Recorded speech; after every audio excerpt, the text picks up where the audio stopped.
Olá, tudo bem com você? Tudo tranquilo, feliz, animado, mais que feliz porque estamos com vida. Ah, professora, na minha família tem gente doente, então vamos orar por eles. Professora, eu tô doente, então vamos orar por você.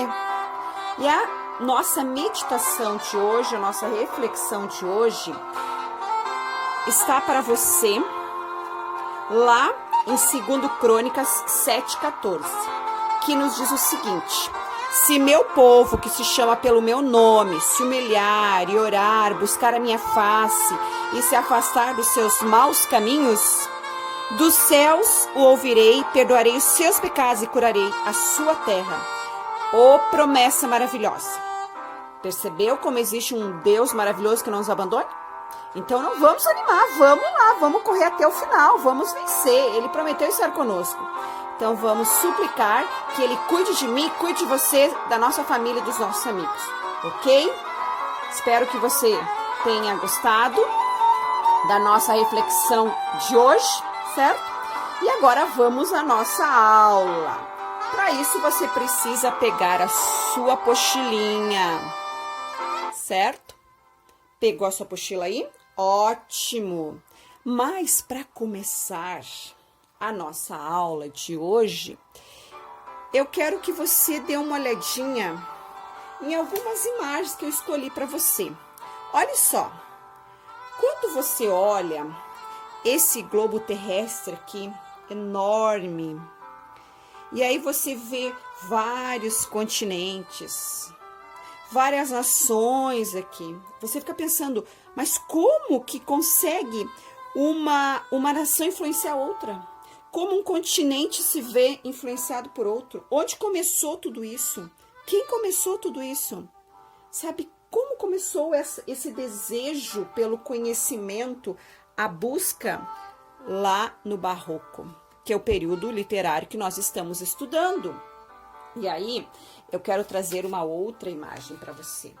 Eu quero que você olhe essa imagem aqui. O que isso tem a ver, professora, com o nosso conteúdo? Olha só que interessante. Você percebe que aqui eu tenho uns jovens, todos de azul, e aqui mais jovens também, todos de azul? Pois bem, esses de cima aqui são dos Estados Unidos.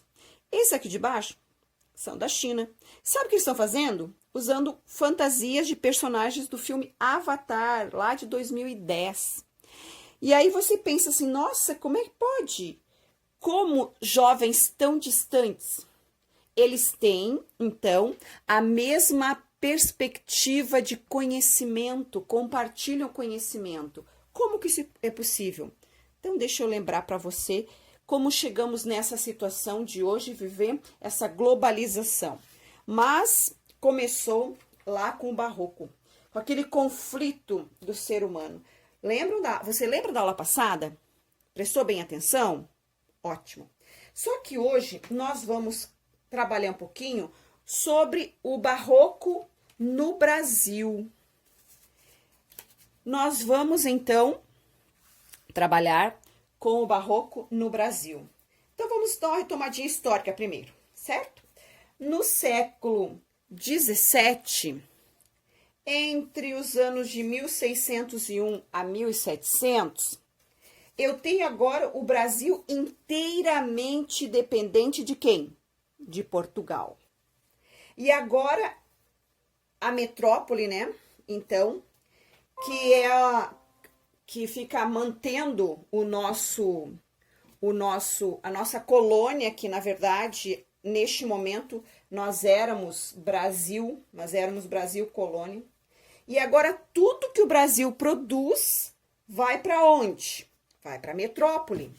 E essa metrópole, então, que é Portugal, administra esses bens.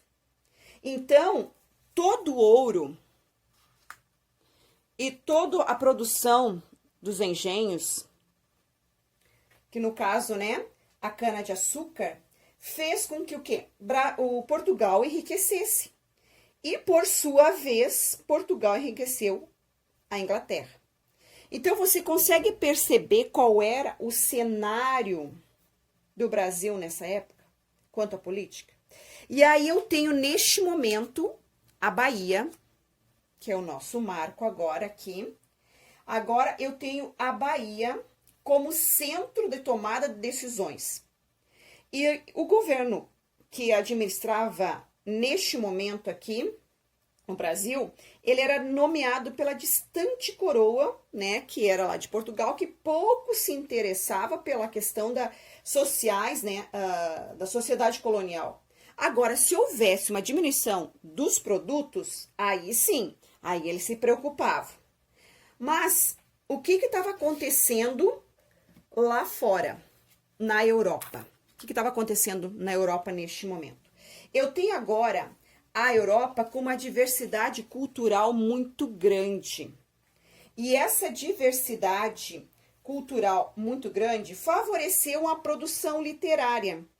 Mas no Brasil, nós não tínhamos essa produção, então, em grande escala. Uma produção genuinamente brasileira. Por quê? Porque tudo girava em torno dos engenhos, certo?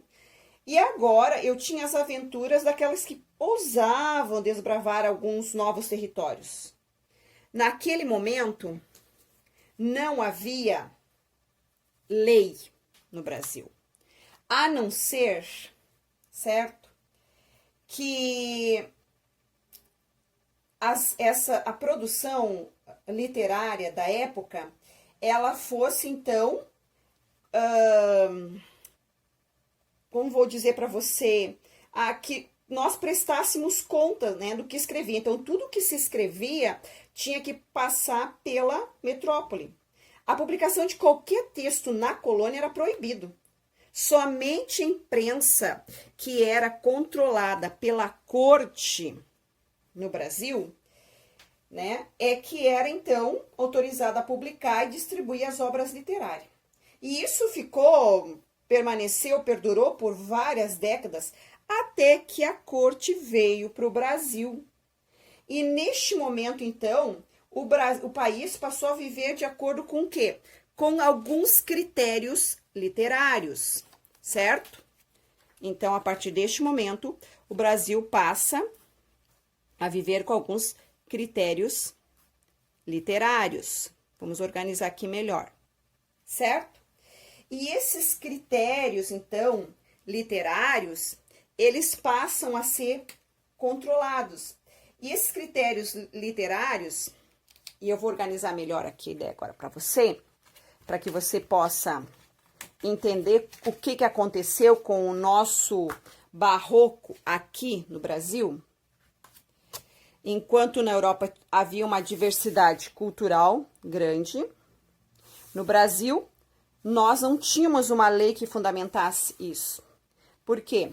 Porque nós tínhamos toda a produção literária controlada pela metrópole, que era Portugal. Então, quando vem a corte para o Brasil, e isso lá pelos século XIX, certo? Lá pelo século XIX, então, eu tenho agora o quê? A chamada Era Nacional da Literatura Brasileira. Em Portugal, o que acontecia com Portugal neste momento agora? Olha, o que acontecia? Eu tinha a aristocracia, que recebia influência direta da onde? Das comunidades intelectuais, certo? Então, agora eu tenho a aristocracia recebendo influência das comunidades intelectuais. Tá organizando aí seu pensamento? Tá percebendo o entendimento de como começou esse período literário aqui no nosso país, certo? Bom, aí eu tenho, então, neste momento, essa comunidade, então, intelectual, fazendo o quê? Isso era muito forte na Europa. Caso Portugal para nós, né? No Brasil, porém, não era possível isso. eles precisavam de uma inovação aqui no Brasil, mas essa inovação, ela tinha que estar adequada ao quê? À cultura do povo brasileiro, que era muito pouca neste momento, e também a condição social. Por que a condição social? Porque neste momento, eu tenho agora, o foco era o quê? Os trabalhadores dos engenhos. Então, eu precisava que, neste momento, o Brasil, então, ele começasse a produzir. E aí, olha só que interessante. Eu tenho agora, aqui no Brasil, agora vamos organizar a continuidade. Eu tenho agora, aqui no Brasil, com essas inovações, certo? Você está acompanhando aí? Que bom, fico feliz. Eu tenho agora aqui no Brasil, esse período do Barroco agora, surgindo, no primeiro momento, com uma obra, na verdade, uma produção de um poema, né? Chamado Prosopopeia. Prosopopeia de quem? Quem que escreveu esse poema? Bento Teixeira. Aí eu tenho o Bento Teixeira, então, escrevendo esse poema, certo? Com características próprias. Isso foi até 1768. E aí eu tenho outros artistas que também produziram e foram, depois ultrapassaram as fronteiras do tempo e cantaram os povos de todas as partes do mundo. Por quê? Porque no Brasil nós temos até hoje muita gente que faz realmente a literatura ser relevante aí fora. Mas eu não posso esquecer também de falar para você um pouquinho sobre uma produção literária que nós vamos ter do mestre Ataíde. E o mestre Ataíde, ele se destacou na pintura. E aí eu tenho uma obra aqui para relacionar para você, dar uma fixada aí. Olha só, aqui você tem a imagem da pintura do teto da igreja de São Francisco de Assis em ouro preto. Uma obra do mestre Ataíde, que ele é o representante brasileiro da pintura chamada ilusionista de perspectiva, que era uma técnica, né, que foi utilizada até 1964. Então, você percebe que nós tínhamos uma produção iniciando agora e fazendo a diferença. Agora, depois dele, e o mestre Ataíde, ele está relacionado à pintura, então as artes são muito relevantes para nós, em literatura também. Eu tenho agora Antônio Francisco de Lisboa. Mas quem realmente é essa pessoa? Ah, o Aleijadinho. Aí lá no Aleijadinho, o que eu tenho de foco nele? Eu tenho o quê? A escultura. E ele trabalha muito bem com a escultura. Por quê? Porque ele foi, então, se criou, né, com o pai dele na oficina, o mestre Manuel Francisco de Lisboa, que era um arquiteto, mestre de obra e gostava muito de arte. Então, ainda jovem, o Antônio Francisco Lisboa, conhecido como Aleijadinho, porque ele desenvolveu depois a lepra, né? Ele foi respeitado no meio artístico, lá nas capitanias de Minas Gerais. E ele fez tantos trabalhos expressivos como arquiteto, um talhador, escultor, mas isso não tornou ele uma pessoa rica. E aí nós percebemos que hoje nós ainda temos muitas dessas obras do Aleijadinho em Minas Gerais e espalhados em alguns outros pontos do nosso país. Trabalhou bastante com a pedra-sabão, uma obra de arte muito rica dele, foi os profetas, né, esculpidos e estão expostos no Santuário do Bom Jesus de Matozinho, lá em Congonhas do Campo. E ele criou um estilo, o estilo rococó. Por que isso? Porque isso já faz mais parte do barroco no Brasil. Lá no barroco da Europa, eu tenho aquela dramaticidade, eu tenho aquele conflito do profano e do divino, muito pertinente. E aqui no Brasil, eu tenho uma nova forma, um novo estilo, que foi desenvolvido lá na Alemanha e na Áustria, principalmente na França, ali a partir de 1715, depois da morte de Luís XIV. Então, havia uma alegria quando eu usava o rococó, porque o rococó ele demonstrava o que é a alegria de viver, e aqueles detalhes, né, que a gente vê tão perfeito na escultura. E Antônio Francisco Lisboa Aleijadinho ressaltou muito isso no Brasil. Mas será que foram somente esses, professora, os nossos mestres do barroco aqui no Brasil? Não. Quero falar para você que também nós tivemos Gregório de Matos Guerra, muito influenciado por Luís Vaz de Camões. E aí eu tenho agora ele escrevendo de várias formas. Então eu tenho mais autores. Como literato, eu tenho Bento Teixeira com Prosopopeia, que é o marco inicial para a nossa literatura no Brasil. Mas Gregório de Matos, ele teve fases. Ele teve a fase em que ele escreveu uma literatura religiosa. Eu tenho também uma fase em que ele escreveu uma literatura satírica e também uma fase em que ele escreveu lírico, uma fase lírica dele. Então, eu tenho ele influenciado por Luís Vaz de Camões, se desenvolvendo nesses três momentos dele. Como que eu vejo o Gregório religioso? Bom, o que ele fez neste momento? Neste momento que ele escreve como Gregório religioso, ele começa a revelar um homem que anseia a aceitação divina. E a gente consegue perceber isso na sua apostila aí, na página 9, você tem um belo poema dele, Buscando a Cristo. E também a Jesus Cristo Nosso Senhor. Depois, como Gregório satírico, e aí você vira a sua página aí na página 10 e 11, você tem o quê?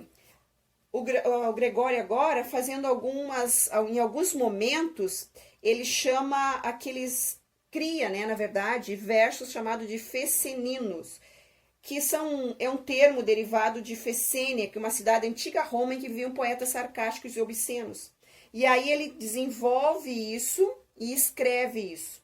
Falando sobre o quê? Sobre aqueles líderes da época do nosso Brasil, que exploravam bastante o Brasil e também eram explorados. Aí eu tenho o poema da cidade da Bahia, certo? E depois, no Gregório lírico, o que eu tenho? Eu tenho um pouquinho de amor, né? Ele pregou também o amor. E o lirismo dele, ele voltou para a mulher. Mas era um amor platônico, fanista, sem que ele quisesse, assim, recorrer ao contato físico. Por quê? Porque ele acreditava que o contato físico iria macular o amor, certo? Mas em alguns momentos eu tenho o Gregório lírico sendo um pouquinho ousado para a época, porque ele começa a propor à mulher certas liberdades, né? Argumentando que a vida é efêmera, a juventude é passageira. E aí eu tenho essa característica no poema A Sua Mulher Antes de Se Casar. Então, nós percebemos que o amor, ele é o tema recorrente na poesia. Então, nós percebemos que no decorrer da literatura, da história do homem, de Platão a Camões, de Gregório a Vinícius, nós temos, então, o amor cantado das mais diversas formas, escrito das mais diversas formas, imortalizado, né? Como também nós temos aí na Bíblia, em Coríntios 13, que fala sobre o amor, ainda que eu falasse a língua dos homens e dos anjos e não tivesse amor, seria como o metal que soa ou como o símbolo que retine. Então, nós percebemos a necessidade que o homem tem de buscar e se encontrar com os seus sentimentos. Mas nós temos somente esse. Bom, aí nós temos o padre Antônio Vieira, além de Gregório de Matos, na literatura, influenciado por Luís Vaz de Camões. Eu tenho também o padre Gregório de Matos. E aí você lembra que o padre Gregório de Matos, ele foi o principal autor do barroco português, mas ele também se destaca no barroco brasileiro. Ele foi enviado para o Brasil e aqui, trabalhando como catequista, né? Que ele trabalhava, eram padres jesuítas para catequizar os índios. O que aconteceu com ele? Ele foi enviado para cá, para as missões jesuíticas lá do Maranhão, e ele catequizou os índios desse estado e do Amazonas. Isso foi lá em 1653, 1661. Mas ele também foi professor de retórica em Pernambuco. E ele se preocupava muito com temas religiosos. Mas o padre Vieira também deu atenção a assuntos sociais, assuntos políticos, econômicos. Mas apesar do sucesso da missão dele, lamentavelmente, ele não pôde proteger os índios dos maus tratos e da escravidão que eles foram submetidos. Ele também defendia os novos cristãos, né, que eram os judeus convertidos. Também defendia os colonos, os índios. Isso a gente consegue perceber nas obras deles, nos sermões, nas cartas, nas profecias que ele escreveu, então, né? Mas, em consequência desse interesse dele pelos nativos, o que aconteceu com os portugueses? Os portugueses tiveram um desafeto para ele.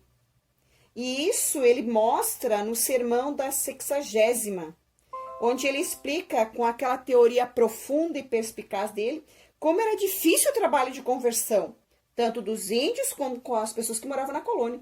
Então, sabe o que aconteceu? Ele foi condenado pela Inquisição, isso em 1665 a 67. Mas, por pouco, ele escapou da fogueira. Então, eu tenho três linhas de obras dele, de profecias, cartas e sermões.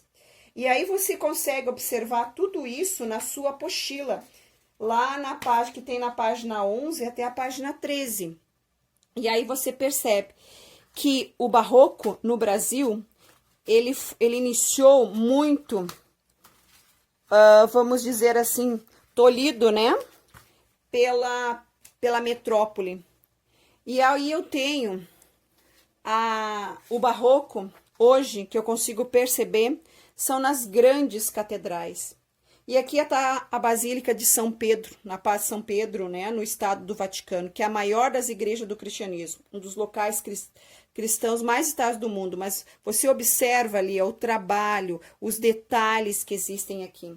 Foram momentos em que eu tenho agora o resgate dos adeptos da religião, sendo convidados a voltar a organizar a sua vida a partir do quê? Da beleza das igrejas. E aí eu tenho, então, uma redecoração, uma nova visão desse desejo de retomar. E aí eu tenho evidente nas obras muito forte o divino e o profano, que é o conflito do ser humano. Mas o mais interessante é que nós conseguimos ouvir e perceber que, olha, melhor, ouça. Está conseguindo ouvir essa música linda? Essa música chama-se As Quatro Estações de Vivaldi.